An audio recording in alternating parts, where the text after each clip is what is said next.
5 وقت کی نماز پڑھنا شروع کر دینا، پھر دیکھیں کمال۔ واہ واہ، کیا وقت کی تقسیم کی ہے میرے مولا نے۔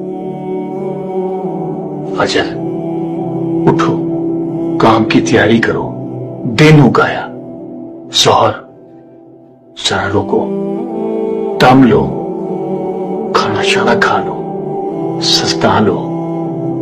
عصر مطلب دن ڈل گیا، گھر کی طرف نکل جاؤ اللہ کا نام لے کر۔ مغرب شام اٹھ آئی، تسبیح اٹھاؤ، تھوڑی چہل قدمی کرو، تھوڑا ورد کرو۔ اب آتی ہے عشاء۔ بس صاحب جی، اللہ کی بنائی ہوئی گھڑی نے بندے کے لیے اعلان نیند کر دیا۔ بدن کو آرام دو، روح کو آزاد کر دو۔